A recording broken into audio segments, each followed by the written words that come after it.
how one really learns something, and there's like content, and then there's application, and then there's evaluation, and that's what we want to be doing. That will all develop character. It's not just content. It's not the little book only. So that's what we want to emphasize. I appreciate you bringing that in. Somebody said too, if you get like if you just hear something, you remember 20. Let me ask you a question. What was exactly the sermon topic? The topic 6 weeks ago in your church? Just real quick. Whoever, just don't, no delay, don't have to wait. Just raise your hand real quick. The sermon topic 6 weeks ago. Oh, you remember? Yeah. Great. Anybody else? Right here. Samson. 5 weeks ago. Keep them up. 5 weeks ago. If you absolutely remember the topic. 4 weeks ago. 3 weeks ago, 2 weeks ago. Most hands are still down. Normally I get no hands at 6, 5, or 4. The reason is because we just don't remember if we only hear something. Weeks later, we generally never remember.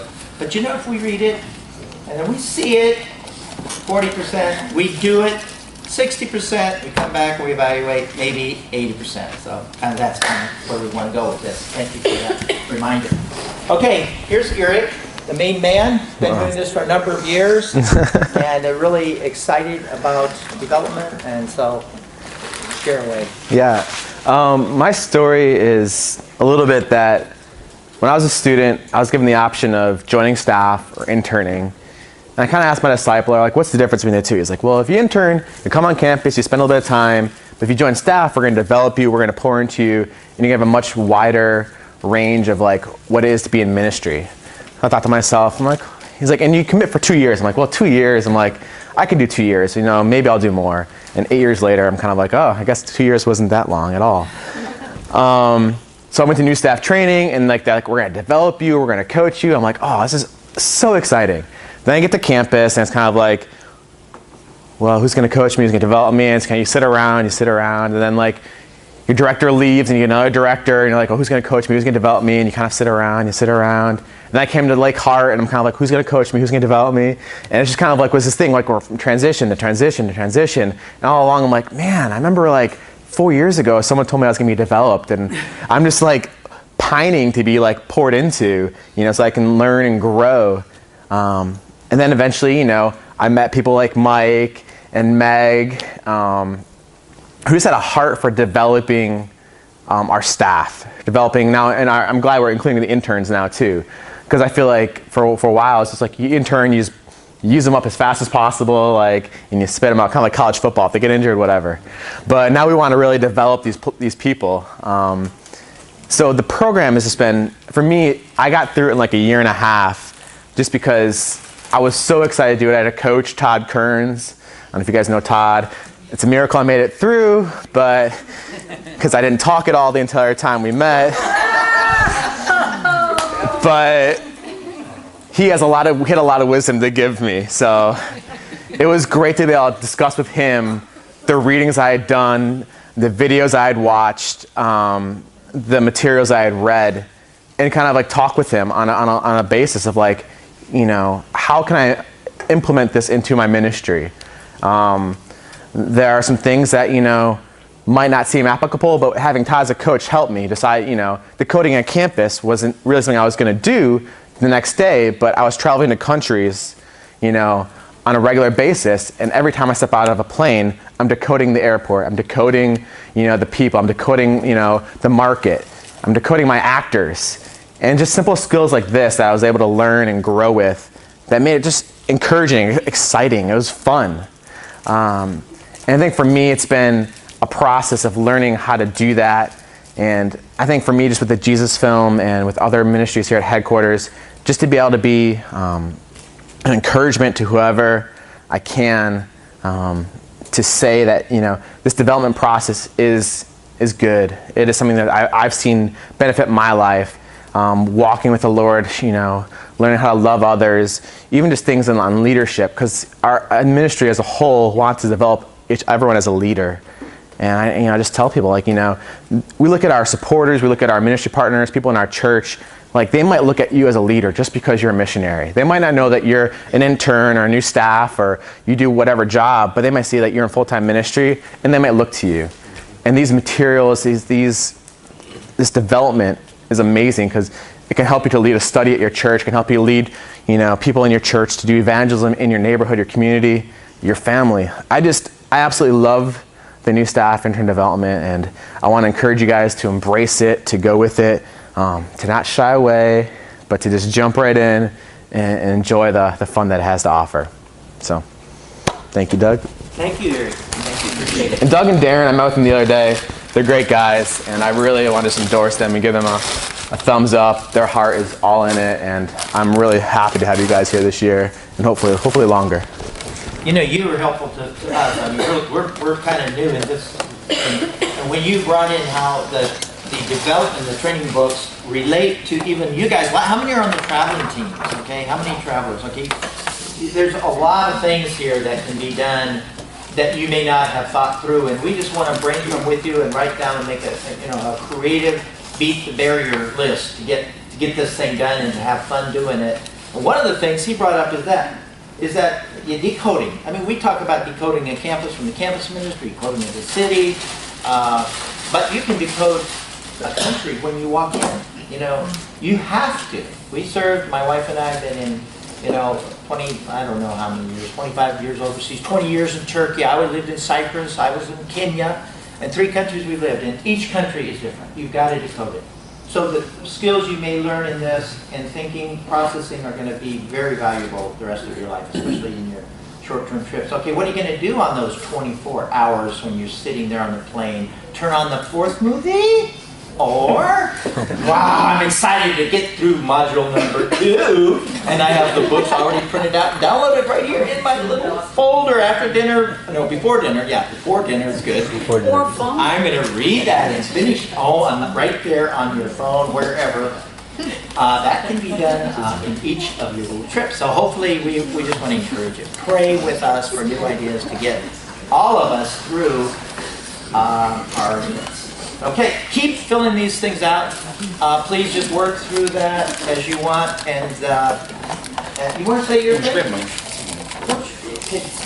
Your thing after? Yeah, I can say it. Darren's got a little thing that might be helpful. Yeah, just wanted to give a little bit of perspective and I'm going to introduce myself. I'm Darren. I'm actually originally from Minnesota.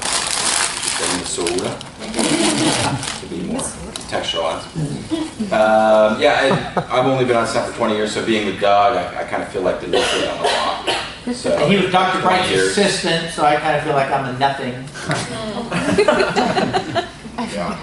So, but for me, I don't have my 20-year watch yet, but it's coming.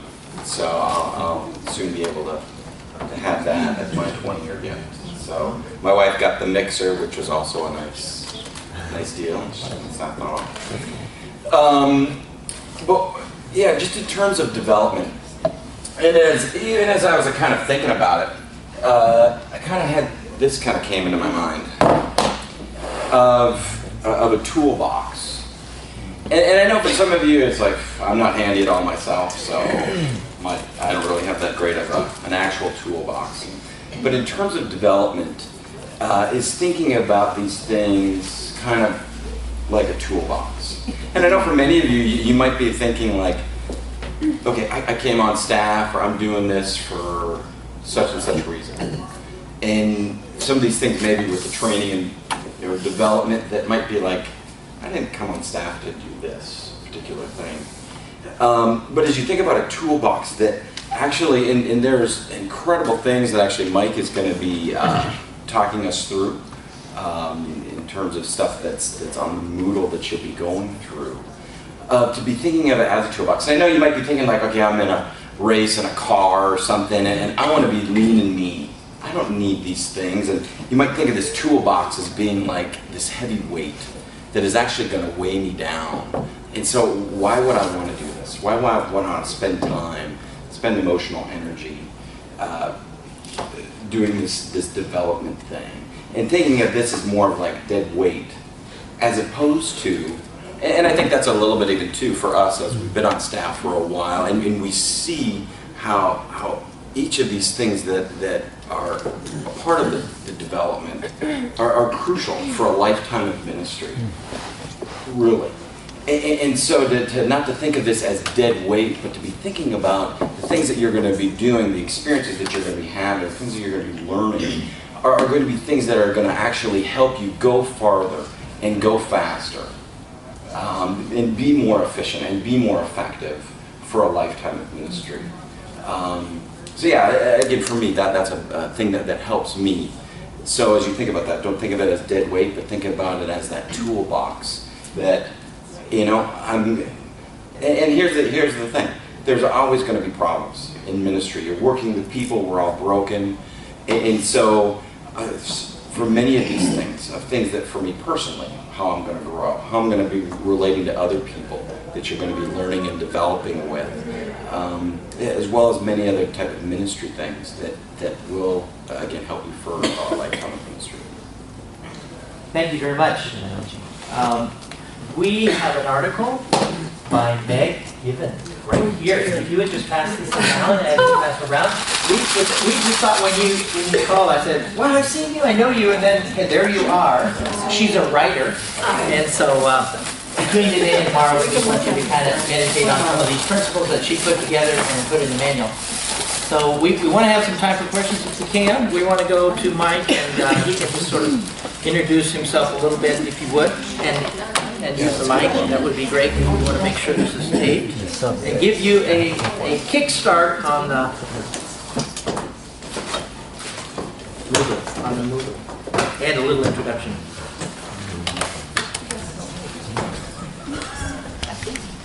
Well, challenged here.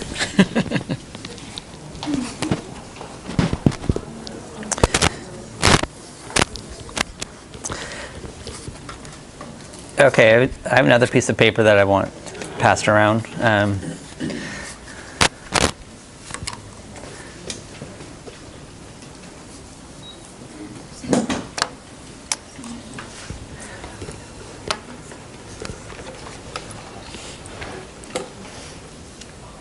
So, how many people here, we haven't asked this question, how many people here are coaches or want to be a coach? Possible. Greg, the ever committed one. Greg, Yeah. you ate the lunch, you're committed. Just kidding. He coached me at Michigan State. Oh, wow.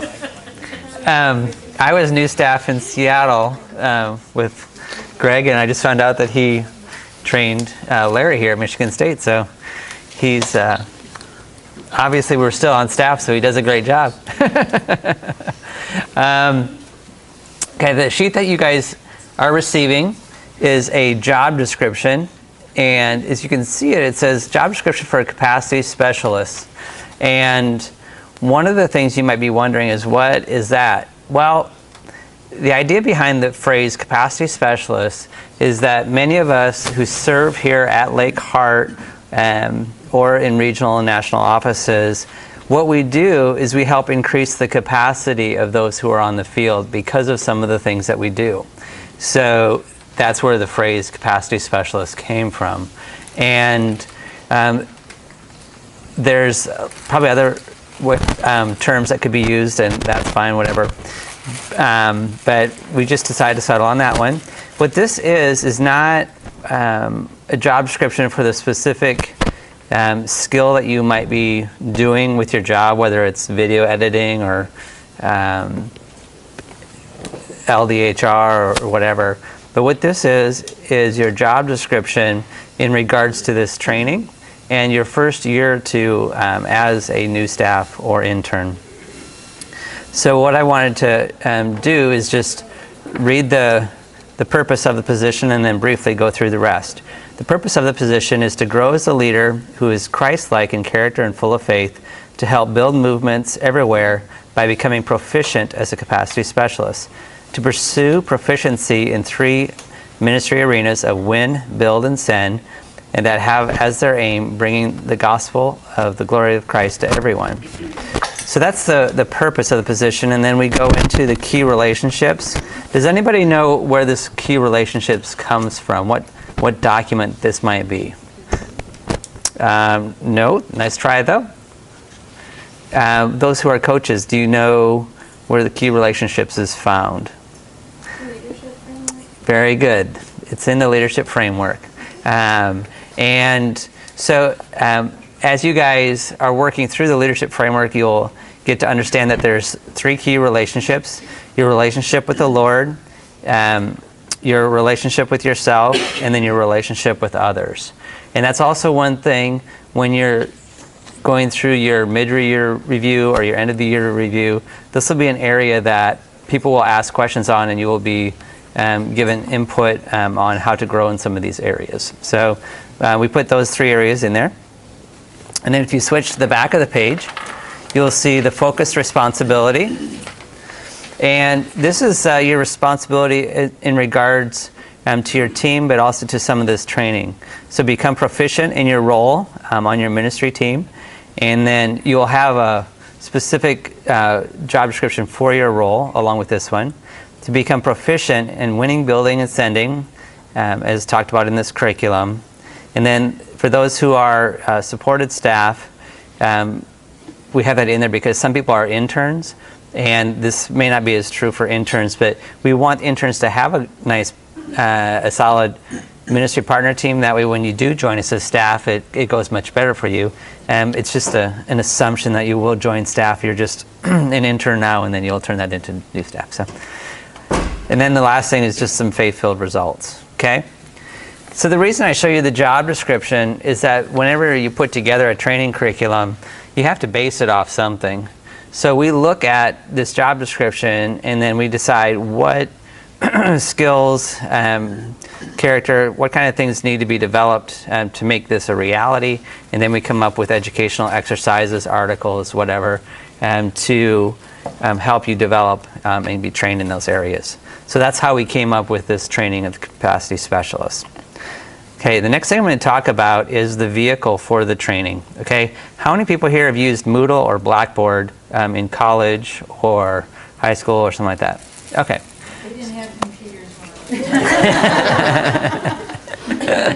was They actually did have computers, but they were like the size of this whole building. When I was in college, we were just getting rid of punch cards. I'm back with you on that. But I'm glad to see so many people are familiar with it, because this is kind of the direction that we need to be heading with a lot of our training and development and delivery of different mediums, because it does make it a lot easier for you, especially if you're on a travel team. You can get your training wherever you want. You can download portions of it and then read it on the plane or wherever you're at on a secure device, that kind of thing. So this is, if you look up here, it says moodle.uscm.org. So that's the address of where it is at. And we'll send each of you specific instructions on how to do the login. But you'll come into there, and then I should probably log in as somebody else, because you're seeing things that are from, I am the overall administrator, so I might have a few more buttons that you won't have on this. So, yeah. Okay. And one of the things you're going to see in this training is that it's broken down by months, and then you're also going to see the E's. So that article you have, where it says the 5 E's of development, we break it out here so you can see the education portion, the exposure experience, and then the evaluation. And then there's a 5th E that's not shown here specifically, but it's environment. So the environment would include the Moodle environment, but also the environment of you interacting with your coach, or the coach interacting with you, and then on campus doing some of the ministry. One thing that's different about this training than what people get on the field is that what we've done is we've pulled out all of the field assignments and we've put them into this thing called the evangelism module. On campus, the majority of the work done on campus is evangelism. It is discipleship. So that is just throughout their whole training. For you guys, we realize that God has called you to a different role, to be a capacity specialist. And when I went through my training with this many years ago, it was really hard because I got the 2-year basic field training, but I was a capacity specialist. I had to spend my weekends and my evenings getting my own professional development because Crusade didn't provide it, even though I was fully trained as a new staff. So one of the things that we try to do with this is to give you some training and development in what it is to be a capacity specialist. And that's why there's going to be less assignments for on the field than what others might get on the field, okay? Note, if you transfer to the field, you do not have to go through 2 years of training. You just go on, and where you have gaps, you ask them to train you in those gaps, but you're not new staff back on the field, okay? We don't do that anymore. That's just not, no. Wow. Anyway. Okay, so hopefully that's clear. And so with this evangelism module, and it's kind of the ministry skills module, we encourage trying to complete these tasks in 4 things. Either you can go to a local campus for a fall launch or the start of a term or semester, and you can get a lot of evangelism done then. And then they're listed here. You can go to a spring break trip, and what's nice about being here in Florida is that you can go up to Panama City to Big Break. When I was a student, it was called Operation Sunshine, and I always forget the name of it now. But Roger Hershey does the evangelism training up there, and then they send you all out for a week. It is probably the most incredible evangelism training ever, and so we highly, highly encourage that. So you can check off a lot of things, go play on the beach up there and get some of your training done, or you can go on a summer project. One of the nice things about the U.S. Campus Ministry right now is that we have 5 different operations-specific summer projects. So you guys can go and staff those projects, get some of this checked off, and also be leading students who are also wanting to be capacity specialists. So there's a way to connect in as capacity specialists helping lead summer projects. And then the 4th option is we have UCF just up the road here. We have Valencia, and we also have a Bridges International Ministry. So you can do ongoing ministry at a campus near the office here. So that's the 4th way. So those are the 4 ways that you can get your evangelism ministry modules done. So, okay? Okay, I've talked quite a bit.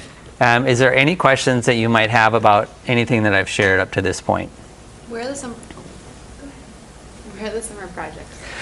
They change every year, but this past year there was one in Fort Collins because we had our biannual meeting up there. There was one in San Diego. It might have been San Diego or Orange County, so Southern California, and then Boston, and then Chicago. This summer there'll be one here in Orlando. It's called the OSP, the Orlando Summer Project. So, but. I'm just wondering, any prior experience, free staff life doesn't count, correct? Like if you went on a number of summer projects, that doesn't count towards... At this point it doesn't, but one of the things that